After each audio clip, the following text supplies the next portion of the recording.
ایک سچی ندامت، ایک سچی توبہ ضروری ہے، اس سے کام بن جاتا ہے۔ سیدنا موسیٰ کلیم اللہ علیہ نبینا علیہ السلام کے دور میں بارش نہیں ہو رہی تھی، آپ اپنے ساتھ 70,000 لوگوں کو لے کر بارش کی دعا کے لیے چلے، دعا ہو رہی ہے بارش نہیں برس رہی، دعا ہو رہی ہے بارش نہیں برس رہی۔ عرض کی مولا ہم تیری بارگاہ میں دعا کر رہے ہیں تو بارش نہیں برسا رہا۔ اللہ پاک ارشاد فرماتا ہے موسیٰ ان لوگوں میں میرا ایک ایسا بندہ ہے جو اتنے برسوں تک میری نافرمانی کرتا ہے، میری نافرمانی پر یہ ڈھٹائی کرتا ہے، اس کے ہوتے ہوئے میں تمہاری دعا کیسے قبول کروں؟ موسیٰ علیہ السلام نے عرض کی مولا پھر کیا کرے؟ اللہ تعالیٰ نے فرمایا اب اعلان کر دے کہ فلاں فلاں ایسا ایسا بندہ ہے جو ہمارے درمیان موجود ہے، وہ نکل جائے۔ موسیٰ علیہ السلام نے عرض کی مولا 70,000 لوگ ہیں، میری آواز کیسے پہنچے گی؟ فرمایا آپ آواز دے، پہنچانا ہمارا کام ہے۔ موسیٰ علیہ السلام نے یہ اعلان کر دیا، اب لوگ کھڑے، وہ شخص جس کے لیے اعلان ہوا تھا وہ سر پر چادر ڈالے کھڑا تھا۔ پہلے تو اس نے یہ آواز دیکھا کہ کوئی نکل رہا ہے، دیکھا کوئی نہیں نکل رہا، سمجھ گیا کہ یہ میں ہی ہوں، یہ میں ہی گناہگار ہوں، میری وجہ سے بارش نہیں ہو رہی، دعا قبول نہیں ہو رہی ہے۔ سر پہ چادر تھی، سر جھکا ہوا تھا اپنے رب کے حضور، عرض کرتا ہے مولا میں جانتا ہوں یہ میں ہی ہوں، میں ہی وہ گناہگار ہوں تیرا بندہ، مگر مولا اگر میں ان سب کے بیچ میں سے نکلوں گا تو تیرا یہ بندہ رسوا ہو جائے گا،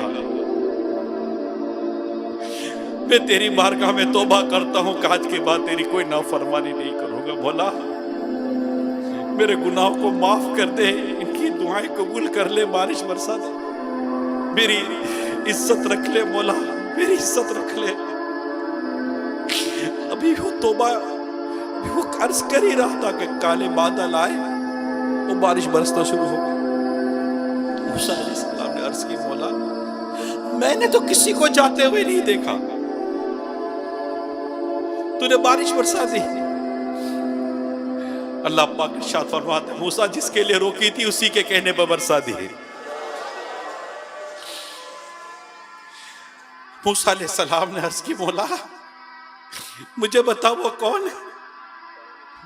اللہ پاک فرماتا ہے موسیٰ جب نافرمان تھا تو میں نے اس کے عیب چھپا کر رکھے، اب تو یہ میرا پسندیدہ بندہ بن چکا ہے، اب میں اس کے کیسے اس کو ظاہر کرتا۔ ایک سچی توبہ، ایک سچی توبہ سارے گناہ بخشوا دیتی ہے، کہ بندہ تو جی توبہ کر لے مولا بس آج کے بعد گناہ نہیں کروں گا، میں معاف بھی مانگتا ہوں، اور اللہ جانتا ہے کون اس کی بارگاہ میں سچی معافی مانگتا ہے، سچی توبہ کرتا ہے۔ اس رب کے غضب سے ڈر کر، جہنم کے عذاب سے ڈر کر، اللہ کی ناراضگی سے ڈر کر کہ اللہ ناراض ہوا تو ہم کہیں کے نہیں ہوئے، اگر وہ ناراض ہوا اور ایمان چھین لیا تو ہم تو برباد ہو جائیں گے۔ جنت تو صرف ان کے لیے جو ایمان سلامت لے کے جائیں گے۔ ہمیں اس بات کا احساس ہونا بہت ضروری ہے کہ جہنم کی تباہ کاریاں ہیں کیا، جہنم کی ہولناکیاں ہیں کیا۔ اللہ نہ کرے ایمان برباد ہو گیا تو کیا بنے گا؟ گناہ گاروں کو، اللہ کے نافرمانوں کو جہنم میں جو جھونکا جائے گا تو ان کا حال کیا ہوگا؟ جہنم ہے کیا چیز؟ جہنم کا عذاب کیا ہے؟ جب یہ ہمیں پتہ چلتا ہے تو ہمارے رونگٹے کھڑے ہو جاتے ہیں، اللہ تعالیٰ سے ہم اس کی پناہ مانگتے ہیں، ہم دعا کرتے ہیں اللہم اجرنی من النار۔ روایت میں آتا ہے جہنم کی آگ کے 70 جزوں میں سے ایک جز ہے یہ دنیا کی آگ۔ جہنم کی 1000 برس تک دھمکائی کی گئی، مطلب اس کو دھکایا گیا یہاں تک کہ وہ سرخ ہو گئی، پھر 1000 برس اور یہاں تک کہ سفید ہو گئی، پھر 1000 برس اور یہاں تک کہ سیاہ ہو گئی۔ اب وہ نری سیاہ ہے، کالی ہے جہنم کی آگ۔ حضرت سیدنا جبرائیل علیہ السلام نے پیارے آقا صلی اللہ علیہ وسلم کی بارگاہ میں قسم کے ساتھ عرض کی، اگر جہنم سوئی کے ناکے کے برابر کھول دیا جائے تو تمام زمین والے سب کے سب اس کی گرمی سے مر جائیں۔ اور قسم کھا کر کہا، اگر جہنم کو کوئی داروغہ محافظ اہل دنیا پر ظاہر ہو تو زمین کے رہنے والے کل کے کل اس کی ہیبت سے مر جائیں۔ اور با قسم بیان کیا، یعنی قسم کے ساتھ بیان کیا کہ اگر جہنمیوں کی زنجیر کی ایک کڑی دنیا کے پہاڑوں پر رکھ دی جائے تو کانپنے لگیں اور انہیں قرار نہ ہو، یہاں تک کہ نیچے کی زمین تک دھنس جائے۔ یہ دنیا کی آگ جس کی گرمی اور تیزی سے کون واقف نہیں کہ بعض موسم میں تو اس کے قریب جانا انتہائی دشوار ہو جاتا ہے۔ اللہ ہمیں جہنم کی آگ سے پناہ دے۔ جہنم کی آگ کا عالم کیا ہوگا؟ اے میرے پیارے اسلامی بھائیوں، یہ عشرہ جہنم سے آزادی کا ہے۔ اللہ جانے کہ دوزخ کی گہرائی کس قدر ہوگی۔ حدیث پاک میں ہے، اگر پتھر کی چٹان جہنم کے کنارے سے اس میں پھینکی جائے، اگر پتھر کی چٹان جہنم کے کنارے سے اس میں پھینکی جائے 70 برس میں تہ تک پہنچے گی۔ کون جانے اس کی گہرائی؟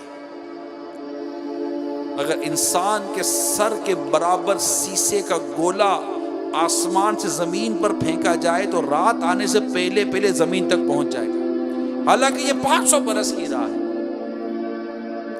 انسان کے سر کے برابر ایک سیسے کا گولا اگر آسمان سے پھینکا جائے تو رات ہونے سے تک یہ زمین تک پہنچ جائے گا۔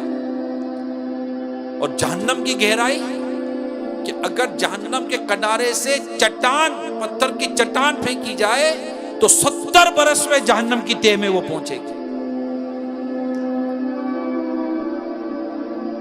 جہنم میں لوہے کے ایسے بھاری گرزوں سے فرشتے ماریں گے کہ اگر ایک گرز زمین پر رکھ دیا جائے تو تمام جین و انس جمع ہو کر اس کو اٹھا نہیں سکتے۔ جہنمیوں کے بدن سے جو پیپ بہے گی وہ پلائی جائے گی۔ خاردار تو ہر ایک قسم کے کانٹے دار زہریلا درخت جس میں سے دودھ نکلتا ہے کھانے کو دیا جائے گا۔ وہ ایسا ہوگا کہ اگر اس کا ایک قطرہ دنیا میں آئے تو اس کی سوزش و بدبو تمام اہل دنیا کی معیشت کو برباد کر دے، اور وہ گلے میں جا کر پھندا ڈالے گا۔ اس کے اتارنے کے لیے جب پانی مانگیں گے تو ان کو کھولتا ہوا پانی دیا جائے گا۔ منہ کے قریب آتے ہی منہ کی ساری کھال گل کر اس میں گر پڑے گی، اور پیٹ میں جاتے ہی آنتوں کے ٹکڑے ٹکڑے کر دے گی، اور وہ شوربے کی طرح بہہ کر قدموں کی طرف نکلیں گے۔ پیاس اس بلا کی ہوگی کہ اس پانی پر ایسے گریں گے جیسے انتہائی شدید پیاس کے مارے اونٹ ہوں، جس کو سب سے کم درجے کا عذاب دیا جائے گا، اسے جہنم کی آگ کی جوتیاں پہنا دی جائیں گی، جس سے اس کا دماغ ایسے کھولے گا جیسے تانبے کی پتیلی کھولتی ہے۔ وہ سمجھے گا سب سے زیادہ عذاب اس پر ہو رہا ہے، حالانکہ اس پر سب سے ہلکا عذاب ہو گیا، سب سے کم عذاب ہو گیا۔ بندہ تصور کرے جہنم کی آگ کی جوتیاں جس کو پہنا دی گئی، آج لذت لے کر گناہ کرتے ہیں، بھول جاتے ہیں کہ گناہ سے اللہ ناراض ہو جاتا ہے، اور اللہ کی ناراضگی ایمان کی بربادی کا سبب بن سکتی ہے۔ ارے دنیا کی ایسی کون سی گناہ کی لذت ہے جس کا مقابلہ بندہ جہنم کی تکلیف سے کر سکتا ہے؟ ناممکن ہے، محال ہے۔ جہنم کا عذاب کو ہلکا جو جانے گا وہ کافر ہو جاتا ہے۔ نیک لوگ اللہ سے ڈرتے ہیں، یہ جہنم کی آگ سے بچنے کے لیے اپنے رب کے حضور دعا کرتے ہیں۔ اللہ پاک ہم سب کو جہنم کی آگ سے محفوظ فرمائے۔